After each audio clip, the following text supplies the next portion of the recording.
Hello nursing aspirants, welcome back to my YouTube channel. आज एक बार फिर हम अडल्ट हेल्थ नर्सिंग के डाइजेस्टिव डिसऑर्डर्स का एक नया डिसीज़ पोर्शन कवर करने वाले हैं जिसका नाम है अपेंडिसाइटिस। गाइस स्टार्ट करते हैं। अपेंडिसाइटिस नाम से ही क्लियर है गाइस, मतलब अपेंडिक्स में इन्फ्लेमेशन। गाइस मतलब किसी भी एडियोलॉजिकल फैक्टर या किसी भी रीज़न से जब हमारे अपेंडिक्स के अंदर इन्फ्लेमेशन कॉज हो जाए तो उसे हम अपेंडिसाइटिस कहते हैं। तो एक बार डिफाइन देख लेते हैं गाइस।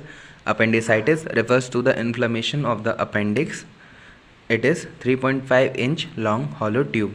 अपेंडिसाइटिस जो टर्म है वो रेफ़र किया जाता है अपेंडिक्स के अंदर इन्फ्लामेशन के लिए, तो उसे हम अपेंडिसाइटिस कहते हैं। ओके गाइस, तो आइए गाइस अब देखते हैं इसके कॉजेज़ कि किन किन कॉजेज़ की वजह से ये हो सकता है। सबसे पहला है आइडियोपैथिक, यानी कि डिसीज़ विद अननोन कॉजेज़। उसके बाद build deep of harden stool, यानी कि स्टूल का हार्ड हो जाना। एनलार्जमेंट ऑफ लिम्फॉइड पॉलिकल्स, यानी कि जो हमारे लिम्फॉइड पॉलिकल्स हैं उनके अंदर एनलार्जमेंट हो जाना। उसके बाद इंटेस्टाइनल वॉर्म्स की वजह से। ट्रोमैटिक इंजरी, यानी कोई ट्रॉमा और इंजरी की वजह से। ट्यूमर ऑफ द सीकम, यानी कि जो हमारा सीकम पार्ट होता है इंटेस्टाइन का उसके अंदर कोई ट्यूमर कॉज हो जाए। किंकिंग ऑफ द अपेंडिक्स, यानी कि अपेंडिक्स ट्विस्ट हो जाए किसी वजह से, तो भी ये हो सकता है। अब आते हैं क्लिनिकल मैनिफेस्टेशंस पे। सबसे पहला क्या क्या साइन एंड सिम्टम्स हमें दिखाई देंगे।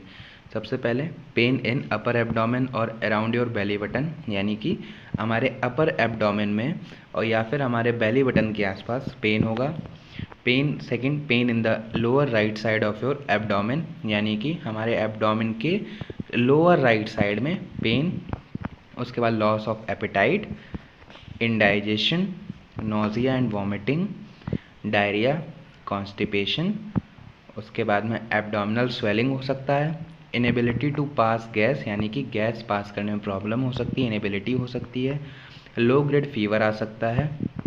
उसके बाद में वेग एपीगैस्ट्रिक और periumbilical pain progress to the right lower quadrant pain and is usually accompanied by low grade fever, यानी कि पेरी अम्बिलिकल रीजन यानी अम्बिलिकल रीजन के ऊपर वाले एरिया में पेन होगा जो कि राइट लोअर क्वाड्रेंट की तरफ बढ़ेगा, और जनरली ये पेन जो है वो लो ग्रेड फीवर के साथ आएगा गाइस। तो ये भी एक क्लिनिकल मैनिफेस्टेशन है। उसके बाद में रीबाउंड टेंडरनेस और कोटेड टंग। तो ये थे हमारे क्लिनिकल मैनिफेस्टेशंस गाइस। उसके अलावा लोकल टेंडरनेस होगी। उसके अलावा गाइस रीबाउंड टेंडरनेस हो सकता है और राउजिंग साइंस आ सकते हैं। राउजिंग साइंस का मतलब क्या होता है कि जब हम हमारे स्टमक के लेफ़्ट लोअर क्वाड्रेंट को अगर पाल्पेट करके देखें तो पेन वहाँ ना हो करके राइट साइड में महसूस हो, तो उसे हम राउजिंग साइन कहते हैं। उसके बाद पेन इन यूरिनेशन के टाइम पे पेन हो सकता है। पेन ऑन डिफिशिएशन गाइज मतलब वर्बल मूवमेंट के दौरान, यानी वर्बल पास करते टाइम पेन हो सकता है। तो ये थे हमारे क्लिनिकल मैनिफेस्टेशंस गाइज। अब हम देखते हैं डायग्नोस्टिक एवेल्यूएशन कि कैसे हम इसे डायग्नोस करेंगे। सबसे पहले history collection and physical examination, उसके बाद में एक्सरे, उसके बाद सीबीसी, उसके बाद यूएसजी, और फिर सीटी स्कैन से हम इन्हें डायग्नोस कर सकते हैं। अगर सीबीसी में क्लियर नहीं है तो हम यूएसजी करा सकते हैं, उसके अलावा सीटी स्कैन करा सकते हैं। अब गाइस देखते हैं इसके टाइप्स कौन कौन से होते हैं। सबसे पहला एक्यूट अपेंडिसाइटिस और दूसरा क्रॉनिक अपेंडिसाइटिस। एक्यूट अपेंडिसाइटिस का मतलब एक्यूट कंडीशन, यानी कि सीवियर कंडीशन नहीं है, मॉडरेट कंडीशन है जो कि 3 to 6 वीक तक इसका टाइम पीरियड होता है। इतने में एक्यूट अपेंडिसाइटिस सही हो सकता है। क्रॉनिक अपेंडिसाइटिस मतलब मोर देन 6 वीक तक अगर अपेंडिसाइटिस है और वो क्योर नहीं हुआ है तो वो क्रॉनिक कंडीशन का रूप ले लेता है, जिसे हम क्रॉनिक अपेंडिसाइटिस कहते हैं। तो अब गाइस हम लोग देखते हैं इसका पैथोफिजियोलॉजी कि कैसे ये डिसीज़ कॉज हो रही है। तो सबसे पहले ड्यू टू एटियोलॉजिकल फैक्टर्स, यानी एटियोलॉजिकल फैक्टर हमारी बॉडी में एंटर हुए जिसकी वजह से इन्फ्लेमेशन और एडिमा इन द अपेंडिक्स, यानी कि हमारे अपेंडिक्स के अंदर इन्फ्लेमेशन स्वेलिंग कॉज हुई, जिसकी वजह से increase in the intraluminal pressure, यानी कि हमारा जो अपेंडिक्स है उसके अंदर का जो ल्यूमन है, यानी जी हॉलो स्पेस है जो, उसके अंदर प्रेशर इंक्रीज होने लगा। इंट्रा ल्यूमिनल प्रेशर इंक्रीज हुआ जिसकी वजह से initiation of severe generalize or upper abdominal pain that become localize in the right lower quadrant of the abdomen, यानी कि अपर एब्डोमिनल रीजन के राइट लोअर क्वाड्रेंट के अंदर सीवियर पेन इनिशिएट हुआ, मतलब सीवियर पेन होने लगा और उसके बाद में जो हमारा इन्फ्लाम्ड अपेंडिक्स था वो पस से फिल हो जाता है। तो ये कंडीशन जो है अपेंडिसाइटिस का रूप ले लेती है। एक बार फिर से देखते हैं गाइस, एटियोलॉजिकल फैक्टर हमारी बॉडी में एंटर किए जिसकी वजह से हमारा जो अपेंडिक्स है उसके अंदर इन्फ्लामेशन कॉज हुआ।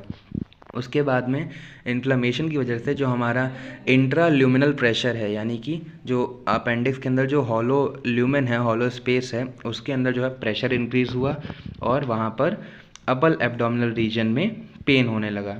उसके बाद में क्या हुआ गाइस, इन्फ्लाम्ड अपेंडिक्स जो था वो पस से फिल हो गया, जिस कंडीशन को फर्दर हम अपेंडिसाइटिस बोल देते हैं। अब गाइस देखते हैं इसका मेडिकल मैनेजमेंट क्या है।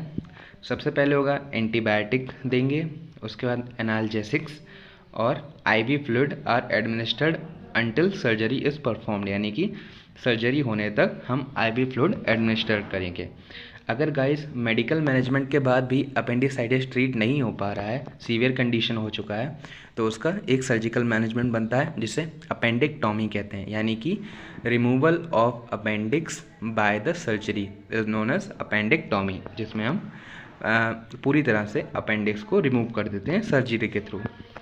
उस कॉम्प्लिकेशन भी आता है जिसका नाम है परफोरेशन ऑफ द अपेंडिक्स, यानी कि अपेंडिक्स के अंदर परफोरेशन की वजह से जो उसकी लेयर्स होती हैं वो डैमेज होकर एक होल का फॉर्मेशन हो जाना और उसका जो कंटेंट है वो दूसरी कैविटी में मूव करने लग जाना, इसे परफोरेशन ऑफ अपेंडिक्स भी बोल सकते हैं। तो आई होप गाइस आपको ये वीडियो बहुत हेल्पफुल लगा हो। अगर ये वीडियो आपके लिए हेल्पफुल हो तो प्लीज़ लाइक करें, शेयर करें, सब्सक्राइब करें हमारे चैनल को। Thank you guys.